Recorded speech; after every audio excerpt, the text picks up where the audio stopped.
Salam sejahtera, saya Puan Chow dari SMK Convent Taiping. Mari kita belajar tentang bab 7 Fisik Kuantum, 7.1 Teori Kuantum Cahaya. Dalam subtopik ini, kita akan belajar tentang jasad hitam, pencetusan idea teori fisik kuantum, kuantum tenaga, dan sifat kedualan gelombang zarah. Semasa di tingkatan 4, kita telah mempelajari bahawa spektrum elektromagnet adalah spektrum selanjar. Spektrum ini terdiri daripada 7 jenis gelombang yang mempunyai frekuensi dan panjang gelombang yang berbeza, seperti yang ditunjukkan dalam raja ini. Semua objek dapat memancarkan sinaran elektromagnet. Objek yang sejuk memancarkan gelombang dengan frekuensi yang rendah, contohnya gelombang radio atau gelombang mikro. Objek yang panas seperti matahari memancarkan gelombang dengan frekuensi yang lebih tinggi, contohnya cahaya tampak dan sinaran ultra ungu. Apakah itu jasad hitam? Jasad hitam ialah suatu jasad unggul yang berupaya menyerap semua sinaran elektromagnet yang jatuh padanya. Sila lihat gambar di sini. Apabila cahaya masuk ke jasad hitam melalui lubang yang kecil ni, sinaran itu akan dipantulkan berkali-kali dari dalam dinding sehinggalah diserap sepenuhnya. Jasad hitam juga dapat memancarkan sinaran termal bergantung pada suhunya. Sinaran termal merupakan sinaran elektromagnet yang merangkumi sinaran boleh tampak dan sinaran yang tidak boleh dilihat oleh mata manusia seperti sinaran inframerah. Sinaran dipancar berbentuk spektrum selanjar dan tidak dipengaruhi oleh sifat permukaan jasad hitam. Pemancar jasad hitam ialah sebarang objek yang memancarkan sinaran elektromagnet mengikut suhunya. Contoh, matahari dan besi panas merupakan pemancar jasad hitam. Apabila sinaran cahaya memasuki rongga telinga, ia akan mengalami proses pantulan berulang-ulang pada dinding dalam rongga telinga, sehinggalah semua sinaran diserap.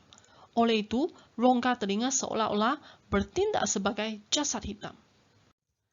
Apabila suhu suatu objek meningkat, objek tersebut bertindak sebagai pemancar jasad hitam dengan memancarkan sinaran termal pada semua panjang gelombang. Graf di sini menunjukkan graf keamatan sinaran melawan panjang gelombang bagi 3 jenis jasad hitam, iaitu bintang merah, bintang putih dan bintang biru. Kawasan di sini merupakan panjang gelombang yang pendek, manakala kawasan di sini merupakan panjang gelombang yang panjang. Macam mana kita nak baca graf ini? Kita akan baca dari sebelah kanan hingga sebelah kiri. Kita akan nampak semakin tinggi suhu, semakin pendek panjang gelombang yang mencapai keamatan sinaran yang maksimum. Semakin tinggi keamatan cahaya sesuatu jasad hitam, semakin banyak tenaga cahaya terpancar daripadanya. Mari kita tengok contoh-contoh jasad hitam dalam kehidupan harian kita. Kita sedia maklum, jasad hitam memancarkan sinaran termal bergantung pada suhunya, dan sinaran yang dipancar itu berbentuk spektrum selanjar. Di sini kita ada spektrum bagi cahaya tampak. Ada 7 warna di sini. Besi yang panas merupakan salah satu contoh jasad hitam. Dalam gambar ini, cahaya warna apa yang kita boleh nampak? Kuning, oranye, merah. Selain daripada besi yang panas, contoh-contoh jasad hitam yang lain adalah seperti imej termografik sebuah kereta, elemen pemanas ketuhar, dan sinaran termal dalam mentol lampu pada suhu yang berbeza. Macam mana tercetusnya idea teori fisik kuantum ini? Menurut teori klasik, elektron yang bergetar pada frekuensi yang sama harus mempunyai kandungan tenaga yang sama. Frekuensi getaran elektron tidak mempunyai had. Oleh itu, tenaga cahaya yang terhasil daripada getaran elektron boleh mencapai nilai tinggi yang tidak terbatas. Walau bagaimanapun, keputusan eksperimen menunjukkan bahawa apabila keamatan cahaya meningkat hingga ke puncak, ia mula menurun. Ini bermaksud keamatan cahaya tidak selanjar dengan pertambahan frekuensi gelombang. Percanggahan inilah yang menyebabkan tercetusnya idea teori fizik kuantum. Ini adalah perkembangan teori kuantum dari teori klasik. Semasa di tingkatan 4, kita telah pun belajar tentang eksperimen dwi celah cahaya. Thomas Young telah menjalankan eksperimen ini dan berjaya menunjukkan bahawa cahaya bersifat gelombang. Namun begitu, Thomas Young tidak dapat menerangkan kejadian spektrum sinaran jasad hitam. John Dalton tidak dapat menerangkan penghasilan spektrum cahaya oleh atom bahan, manakala J.J. Thomson tidak dapat menerangkan penghasilan spektrum garis cahaya oleh atom bahan. Ini adalah perkembangan teori kuantum, bermula daripada Max Planck. Max Planck telah pun berjaya menyelesaikan kontroversi yang kita bincang tadi. Beliau telah memperkenalkan idea kuantum, iaitu tenaga yang diskrit. Albert Einstein memperkenalkan konsep foton. Niels Bohr menerangkan penghasilan spektrum garis. Manakala Louis de Broglie memperkenalkan sifat kedualan gelombang zarah. Selepas kita tengok perkembangan teori kuantum dari teori klasik, kita nampak bahawa spektrum elektromagnetik boleh terdiri daripada spektrum selanjar dan spektrum garis. Spektrum selanjar boleh dihasilkan melalui penyerakan cahaya putih oleh prisma kepada spektrum yang terdiri daripada 7 warna cahaya tampak. Spektrum bersifat selanjar kerana tiada jurang pemisahan di antara setiap jenis warna cahaya. Niels Bohr menerangkan penghasilan spektrum garis oleh atom hidrogen. Spektrum garis ialah koleksi garis-garis berwarna dengan panjang gelombang dan frekuensi yang unik terhasil oleh sesuatu atom yang teruja. Unsur-unsur yang berbeza akan menghasilkan siri spektrum garis yang berbeza. Oleh itu, spektrum garis boleh digunakan sebagai penunjuk bagi mengenal pasti unsur-unsur yang berbeza. Raja ini menunjukkan perbezaan antara spektrum selanjar dan spektrum garis. Spektrum selanjar dihasilkan oleh penyerakan cahaya putih oleh prism, manakala spektrum garis terhasil oleh sesuatu atom yang teruja. Mari kita tengok hubungan antara tenaga foton dan frekuensi gelombang cahaya. Kuantum tenaga ialah paket tenaga yang diskrit dan bukan tenaga selanjar. Paket-paket tenaga diskrit bergantung kepada frekuensi gelombang. Menurut teori kuantum, Max Planck dan Albert Einstein, tenaga cahaya wujud dalam bentuk paket tenaga yang dikenali sebagai foton. Foton ialah kuantum tenaga cahaya yang boleh dipindahkan. Tenaga foton adalah berkadar terus dengan frekuensi gelombang. Formula yang terhasil ialah E sama dengan HF, di mana E adalah tenaga foton, H bermalah Planck yang bernilai 6.63 darab 10 kuasa negatif 34 joule saat. F ialah frekuensi gelombang cahaya. Dalam jadual ini kita nampak semakin tinggi frekuensi gelombang cahaya, semakin tinggi kuantum tenaga. Mari kita sambung belajar tentang sifat kedualan gelombang zarah. Sinaran elektromagnet seperti cahaya dikatakan bersifat gelombang kerana menunjukkan fenomena pembelauan dan interference. Objek seperti guli dikatakan bersifat zarah kerana memiliki momentum, tenaga kinetik serta boleh berlanggar antara satu sama lain. Louis de Broglie telah mengemukakan satu hipotesis bahawa semua zarah boleh menunjukkan ciri-ciri gelombang.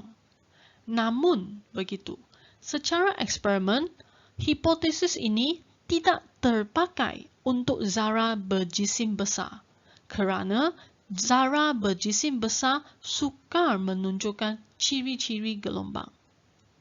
Jadi, beliau pun meramalkan bahawa hanya zarah ringan saja, contohnya elektron, boleh menunjukkan ciri-ciri gelombang. Beliau mengatakan hubungan antara momentum suatu zarah dengan panjang gelombang ialah lambda sama dengan h per p, di mana lambda panjang gelombang, h mala Planck, dan p momentum zarah. Kita pernah belajar momentum. P sama dengan mv. Jadi, formula ini kita juga boleh tulis sebagai h per mv. Kita tengok. Lambda sama dengan h per mv, betul? Sekarang, nilai h ini ialah 6.63 darab 10 kuasa negatif 34. Kalau kita guna nilai yang begitu kecil ini untuk bahagi satu nilai M yang sangat besar, apa akan jadi? Nilai panjang gelombang ini akan menjadi sangat kecil. Disebabkan nilai lambda ini sangat kecil, ia adalah terlalu pendek untuk dikesan. Semasa di tingkatan 4, kita telah pun belajar tentang pembelauan cahaya. Gambar di sebelah kanan ini menunjukkan corak pembelauan cahaya laser merah melalui bukaan membulat. Gambar di sebelah kiri pula menunjukkan corak pembelauan elektron melalui lapisan grafit nipis. Cuba kita membandingkan kedua-dua corak yang terbentuk. Lebih kurang sama, kan? Disebabkan corak yang terbentuk daripada eksperimen pembelauan elektron menyerupai corak pembelauan cahaya melalui bukaan yang membulat. Jadi, ini telah berjaya membuktikan hipotesis de Broglie bahawa semua zarah boleh menunjukkan ciri-ciri gelombang. Tadi kita belajar tentang formula lambda sama dengan h per mv. Dan kita tahu bahawa lambda terlalu pendek untuk dikesan. Jadi, ciri gelombang tidak dapat diperhatikan. Okey. Panjang gelombang de Broglie suatu alur elektron ialah kira-kira 1000 hingga 10,000 kali lebih pendek berbanding dengan panjang gelombang cahaya. Jadi, amatlah penting untuk menggunakan mikroskop elektron bagi menghasilkan pembesaran yang lebih tinggi. Gambar di sini menunjukkan perbandingan antara imej yang dihasilkan oleh mikroskop cahaya dan mikroskop elektron bagi imej sel darah merah. Amat jelas menunjukkan bahawa mikroskop elektron mampu menghasilkan pembesaran imej yang lebih tinggi. Secara kesimpulannya, kita nampak bahawa elektron menunjukkan sifat zarah dan sifat gelombang. Cahaya juga menunjukkan sifat zarah dan sifat gelombang. Oleh itu, kedua-dua cahaya dan elektron bersifat kedualan gelombang zarah. Sifat kedualan ini juga dimiliki oleh semua jenis sinaran dalam spektrum gelombang elektromagnet dan juga zarah subatom seperti proton dan neutron. Anda masih ingat tak formula pertama yang kita belajar dalam topik ini, iaitu E sama dengan HF. E itu tenaga foton. Selepas kita belajar tentang sifat kedualan gelombang zarah, formula ini bukan sahaja boleh digunakan untuk foton, ia juga boleh digunakan untuk gelombang elektromagnet. Semasa tingkatan 4, kita tahu bahawa hal laju gelombang formula dia V sama dengan F lambda. Disebabkan gelombang elektromagnet bergerak dengan hal laju cahaya C. Jadi, V kecil ini akan ditukarkan ke C kecil. C sama dengan F lambda. Jadi, F sama dengan C per lambda. F sama dengan C per lambda ini akan digantikan masuk dalam formula E sama dengan HF. Jadi, E dan H itu kekal. F pula menjadi C per lambda. Jadi, akhirnya kita akan dapat HC per lambda. Okey, formula E equals to HC per lambda. Digunakan untuk tenaga bagi gelombang elektromagnet. Satu lagi formula. Andaikan sebanyak N foton dipancarkan dalam sesaat. Kuasa foton, iaitu jumlah tenaga yang dipindahkan dalam masa sesaat, kita boleh tulis sebagai P sama dengan NHF. Sama juga dengan NHC per lambda. Kedua-dua formula ini kita boleh gunakan untuk menyelesaikan masalah bagi tenaga foton dan kuasa foton. Ini sahaja untuk subtopik 7.1 teori kuantum cahaya. Sekian, terima kasih.